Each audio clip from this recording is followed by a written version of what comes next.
Hey, friends, this is Bobby Shanks, author of the book Undateable.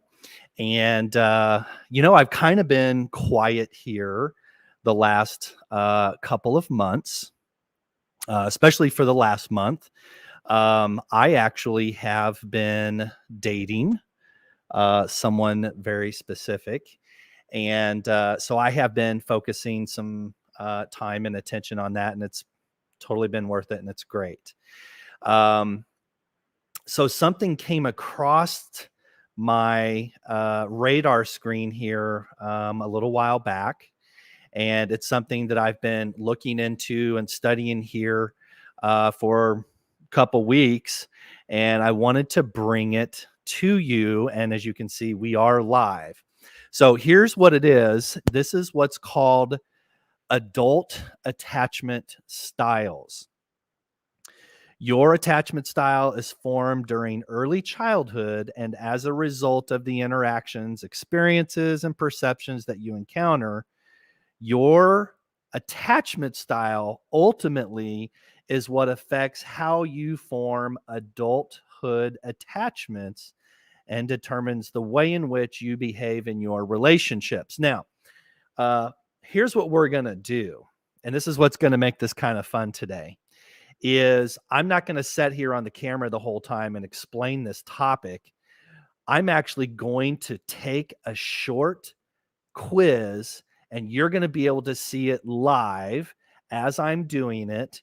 And it is going to determine what my attachment style is. Now, before I do that, so stay tuned. What I want to do just to kind of help get you going here, there are 4 attachment styles, and I want to explain them to you very briefly, just so that when these questions are coming up and ultimately the big reveal at the end, where I'm going to be completely exposing myself here and vulnerable and show you what my attachment style is, it'll give you some basis of understanding what they are. So here is what they are. So attachment style number 1 is called secure attachment. And I'm reading from 2 computers and a phone. And so bear with me. So if you are a secure attachment style, here is a statement or 3 statements that applies to you. Number 1, it is relatively easy for you to become emotionally close to others. Number 2, I am comfortable depending on others and having others depend upon me. And number 3, I don't worry about being alone or others not accepting me. So that's attachment style number 1, and that is called secure. Okay. So attachment style number 2 is called anxious preoccupied, and that is hyphenated. Here is some statements that a person who is anxious preoccupied attachment style would identify with. I want to be completely emotionally intimate with others, but I often find that others are reluctant to get as close as I would like. Interesting. Statement 2, I am uncomfortable being without close relationships, but I sometimes worry that others don't value me as much as I value them. Now, I want to point out that as you're listening to me, and if you think, oh, that's me, that's me, that's me, listen, everybody kind of has a different degrees of these different attachment styles, but everybody does have one dominant attachment style. And you really have to take the quiz. And I'll give you the website here. It's personaldevelopmentschool.com. There are other places you can take this quiz, but this is the one I liked the best. All right, moving on. Attachment style number 3, dismissive avoidant. And here are 3 statements that a dismissive avoidant person or attachment style would identify with. I am comfortable without close emotional relationships. Number 2, It is important to me to feel independent and self-sufficient. Number 3, I prefer not to depend on others or have others depend on me. So, that's somebody who obviously is like fiercely independent, which is great. Um, let's move right on to number 4, and then I'm going to start the quiz. Last one is called fearful avoidant. Fearful avoidant, number 4. Here are 3 statements that a fearful avoidant can identify with. I am somewhat uncomfortable getting close to others. I want emotionally close relationships, but I find it difficult to completely trust others or to depend on them. That sounds like me. Just to be completely transparent, that does sound like me. I sometimes worry that I will be hurt if I allow myself to become too close to other people. Okay, so those are the 4 adult attachment styles, and we are going to take a short quiz here. Ian Brown, as you know, the show's producer, is going to be controlling the screens. And so you're going to get to see me take this quiz, and you're going to get to see my live result. Here we go. Whew. All right. Question 1. I can be very emotionally present with others, like friends and family, but it takes me a while to build trust and share vulnerable things about myself. That is a big, huge, true statement for me. All right, number 2.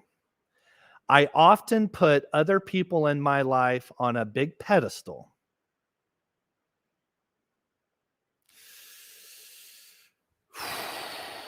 Often? No. But I'll tell you what, and Ian is off camera here. You don't see him, but I will say that there has been times in my life, if I've put somebody on a pedestal, it bit me. But for this one, because the word says often, I don't do that. I'm just going to say false. Okay. I feel naturally comfortable and safe expressing my feelings and needs to loved ones.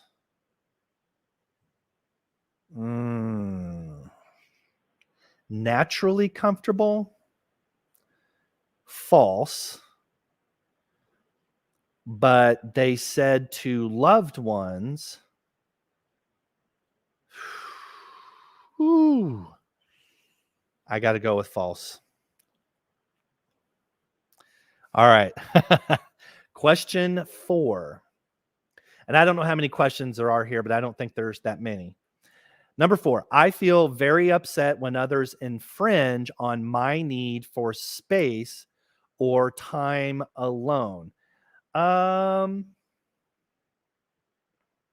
True.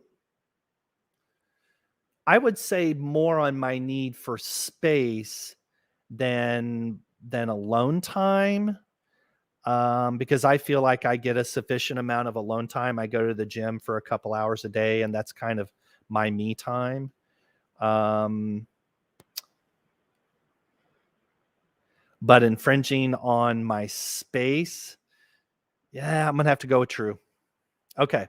Number 5, I am willing to work through challenges in a relationship before suddenly trying to leave the relationship itself.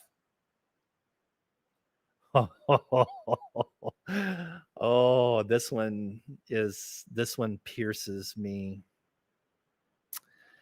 Ouch. I am guilty. I definitely feel persecuted by this question. I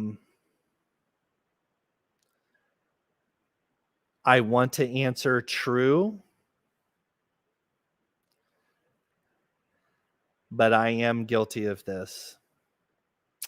I am guilty of basically saying the hell with it. This is bullshit. I don't need this. This is too complicated. It's not supposed to be this hard. Like, I'm a great person, I'm worthy of, and I'm willing to do this. Right. But yeah, this, and I even say in my book, this is one area that I still need work on. So I have to, if I'm going to be truly honest, I have to say false. Whew. I tend to be out of touch with my emotions quite frequently. That is definitely false. I feel that I'm very self-aware. I have been told I'm very self-aware, and I'm very much in touch with my emotions. In fact, if anything, I've been accused of being too in touch with my emotions. Number 7, I'm very attuned to others' needs and often put them before my own and resent it later. That's a true statement for me. And I do that to myself. I let people infiltrate my borders, my boundaries. I allow it to happen. I'm a lot better than I used to be. But as for this question, that is true. Number 8, I constantly want to be emotionally closer to my partner. This can also apply to my close friendships or remote romantic interest. That is an absolutely huge, huge, huge yes. True statement. Constantly want to be emotionally closer to my partner. Absolutely. That is me to a T. Number 9, I am effective at compromising and communicating. Okay. This is a 50-50. I feel that I'm very effective at communicating.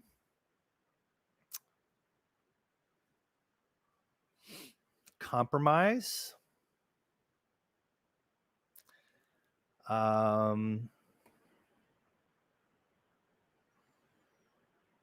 don't know, when it's either, is it true to, what if it's true for one and false to both, or one the other?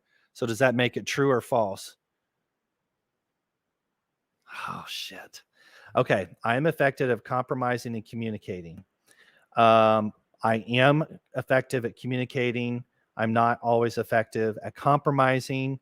So I'm going to try to stay true to what I think the spirit of the question is, which is either they both have to be true or they both have to be false.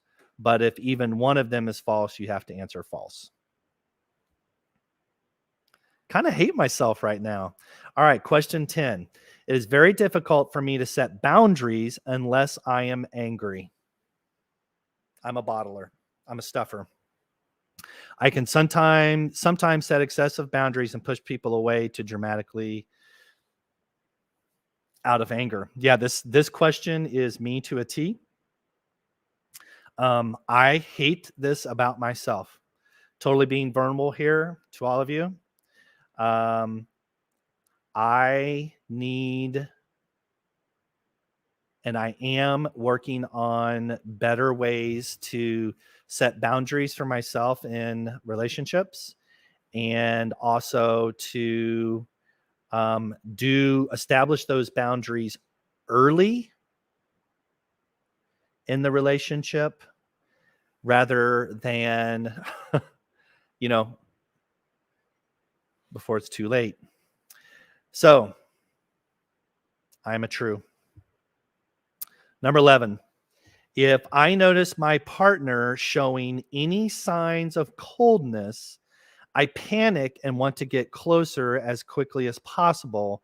This often happens to me in friendships as well.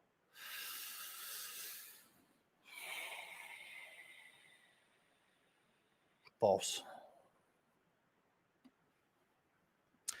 Question 12.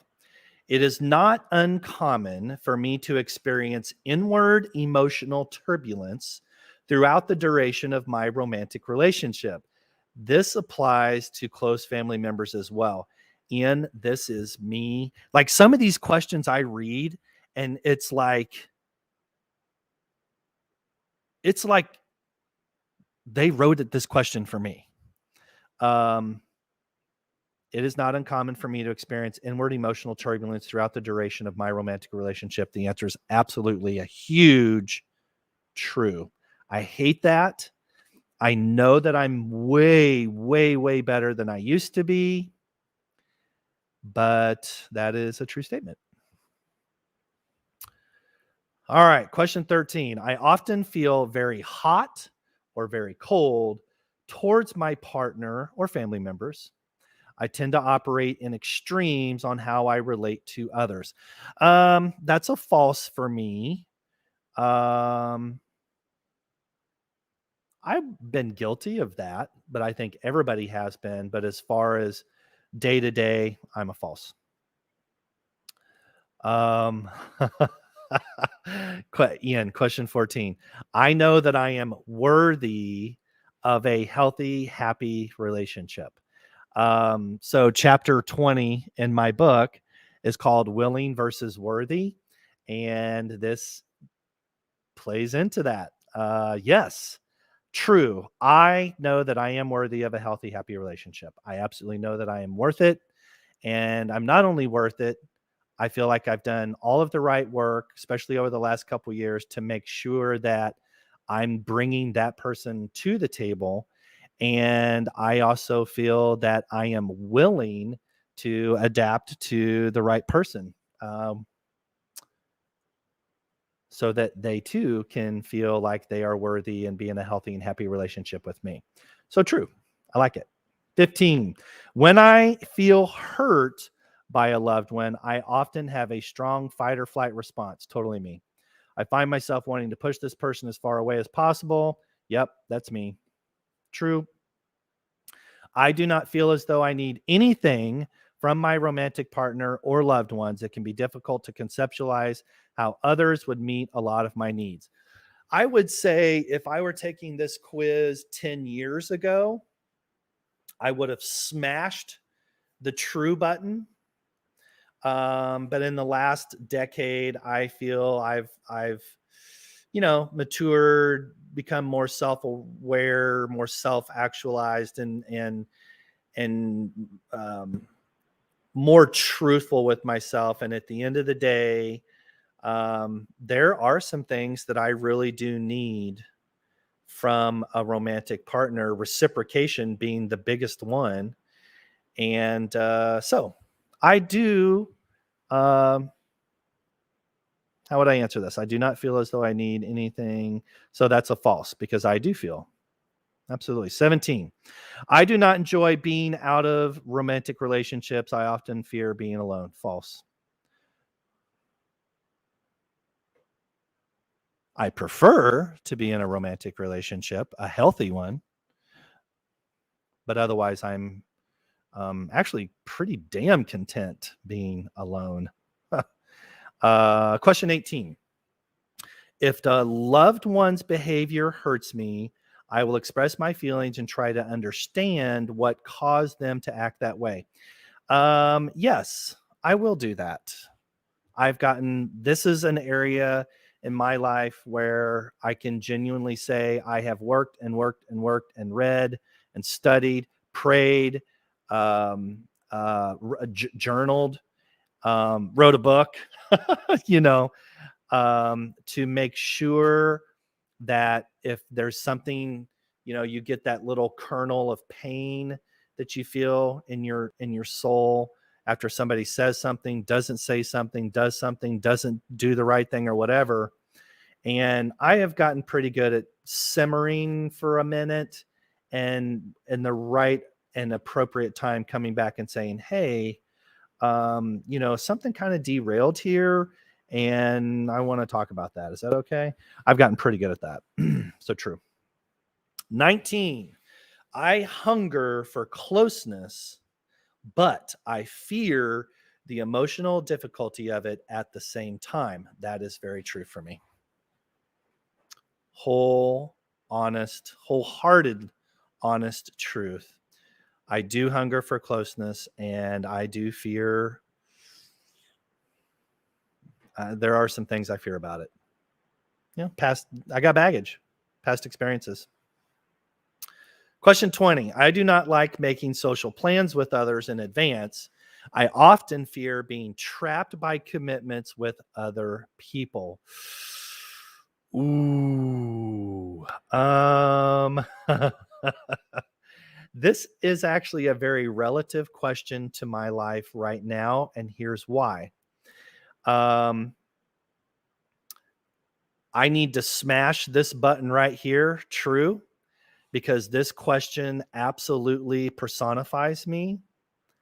However, since I have started dating this particular wonderful, phenomenal lady, I have to say, because I kind of feel like I can't get enough of her because I'm just like super smitten, infatuated, and we have a really good time together.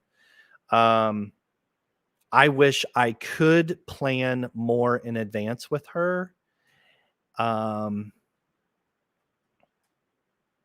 But on the average, I would have to say I do not like making social plans with others in advance, let's say more than 3 days.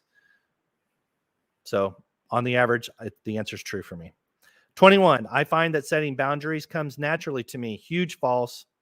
Huge false. Everybody should answer that question. False. Most everybody. Definitely a struggle for me. 22, I focus much more on the relationships in my life than I do on myself. Oh my gosh, that is a mega truth for me. Oh my gosh. If I wasn't so passionate about people and my intimate, close personal relationships, I'd probably get a lot more done. I mean, honestly, I bet I could double the amount of money I make because all I would do is work on that. But because I do have such intimate relationships and close relationships, and those relationships do play a huge role in my business because of the nature of the business I'm in. Yeah, I would say that I do focus more on my relationships than I do on myself. I take care of myself.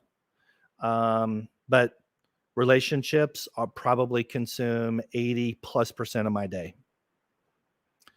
23, I often feel protective over my space, privacy, and belongings. That is a monster true. Monster. You know what? Well, you know what? I'm going to speak for men. Men have an obligation, and I'm going to say to the core of their moral and genetic DNA design, you protect the things you love. Now, those things you love have a responsibility to protect themselves too. And that's their commitment to the relationship. But at the end of the day, as a man, as a husband, as a father, whatever title you have as a man, speaking just for men, I'm very, very, very protective of what I feel like what belongs to me. And it's not just material things, but it's the people that I love and that are closest to me. So absolutely. Huge true. Number 24, I generally feel invaded when my partner or loved ones demand too much physical attention. Oh, hell no. I often joke with people, I'm the golden retriever in the room. It's my spirit animal. When I walk in the room, I want to go lick everybody's face, get my ears scratched, have everybody tell me what a cute boy I am, pet my tail, give me a doggy treat, and then I will go find my lover, that person that's the most important to me, and I will jump up on the couch with her, and I will sit on her lap, and I'm done with everybody else. That was really personal. Maybe a little overboard. But I'm a golden retriever. I'm a lover. That is a huge false. I love a lot of physical touch and attention. I love to give it and I love to receive it. Number 25.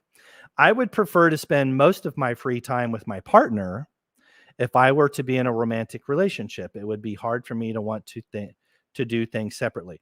Okay, it would not be hard for me to do things separately because I believe that's healthy. But what it says here, I would prefer to spend most of my free time with my partner. Absolutely. That's my person. Um, so if I'm in a healthy, committed, monogamous relationship and I have 7 days, and let's say that our schedule can permit us to see each other every single day, um, I would say one of those 7 days I would want to spend maybe with a friend or a group of like my guy friends, riding Harleys, whatever. But the other days, yeah, I want to be with my girl. Absolutely. That's totally not a problem for me. So that's a true. 26. I feel that it is easy to be vulnerable with my romantic partner or loved ones. Okay. My natural nature is false. I do not find it easy. My modified behavior that I have put myself into at my middle age and given all of the work that I've done, I would say that if you are someone that I consider to be my person, especially if it's a romantic partner, yeah, it is easy for me to be vulnerable because I'm making that choice to be transparent and to show my level of commitment. Easy. True. Number 27. I find that my partner or loved ones usually emotionally recover from conflict before I do. Um, erg. That by and large has been true in my life. Um, true on the average. 28. I deeply fear being abandoned by my partner or love interest. Absolutely 100% smash the button. False. I do not have that fear. Oh, okay. Results. Um, so I'm going to do, hopefully it'll give us something on screen here. Otherwise, we have to wait for the email. I'm going to do that right there. Send my results now.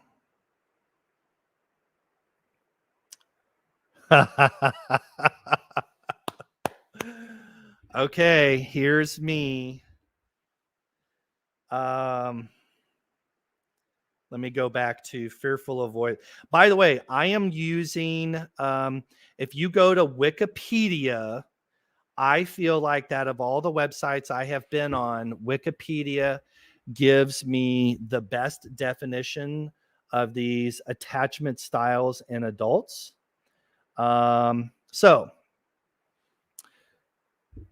fearful avoidant. Your attachment style is fearful avoidant, which means you're most likely a free spirit by nature. True. You're also someone who can be unstoppable when you truly set your mind to something. Mega true for me. You are a person who values your independence. True. You know what? I want to. We're not going to watch this whole 40-minute video, but let's see what this gal has to say here, just for a minute or two. Can we do that? If you're getting this message, it means that your Can we? attachment Do I style need to is turn on some fearful volume or avoidance, anything? which means you're most likely a bit of a free spirit by nature. You're also someone who can be unstoppable when you truly set your I don't mind to know something. You're how well also a people can person who hear. very much values your independence, which is part of the reason why friends and family can often be very surprised to discover how sensitive you can be and how much you really feel deep down despite that tough exterior. For the most part, you often keep your feelings to yourself. However, you can fall into this trap of having these emotions pent up for a long time, and eventually you can boil over, especially when there's been a series of emotions that you haven't been able to express for a number of different reasons.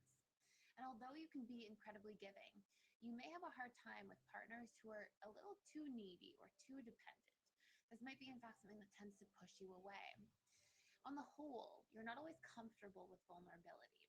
It can be easy for you to sort of connect to people at a high level of vulnerability, but then when it comes to really getting down, really opening up about your deep insecurities, fears, weaknesses, and letting down that guard to truly trust others, this can actually cause you to push people away. That's because people with this attachment style can really struggle with suspicion and distrust. Now, this isn't your fault. This is because usually you had some form of turbulent roots in your childhood, perhaps due to some kind of emotional, physical, sexual abuse, or just significant chaos in the home. Perhaps a parent who. We're going to exit out of that. I don't know if all of you could hear that. I had a little difficulty. Here's what I'm going to do. I'm going to find that video and I'm going to download it. But I'm going to wrap up here. And oh, wow, there's so much good stuff here. So here's what I'm going to say to for you that have seen this and you are not familiar with your attachment style. I want you to take this somewhat with a grain of salt if you decide to do this quiz. You can go to attachment.personaldevelopmentschool.com and remember that these quizzes, whether it's a personality test, HF4D, DISC, there's even a new one out there based upon a Netflix series from Gwyneth Paltrow. It's called the sex or the pleasure blueprint or the sexual blueprint. Basically, it's like the 5 love languages except for sex. And we'll probably do that next week. Boy, that's going to be interesting. Who wants to see my sexual style? But I'm vulnerable and open and transparent. So I'm happy to share that with people. On this particular one, in my experience and in the research I've done on this in the last month, is whatever your attachment style is, it's pretty true to who you are, but it doesn't mean that you can't learn, grow, change, adapt, become more willing. Obviously, when you go through look, here's the deal. Out of the 4, if you have the secure attachment style, you're like Mrs. Perfect. And the worst of all of these, now I'm using my own personal bias here. The worst out of all of these for attachment is fearful avoidant. And guess who that is? The guy who wrote the book. So it's really an exercise in understanding yourself at a deeper level so that you can graduate to a higher level and so that you can rid yourself of your undateable tendencies and make yourself more willing and more worthy to find the love of your life. So I hope you enjoyed this impromptu and unique little podcast that we did today. And I hope that you'll go take this test. And if you do, I would love to hear your feedback in the comments wherever you're seeing this video. So thank you for watching. Stay tuned. Next week, we're going to really spice it up. We're going to do a segment, as I mentioned, on understand your sexual blueprint. Enjoy. See you next week.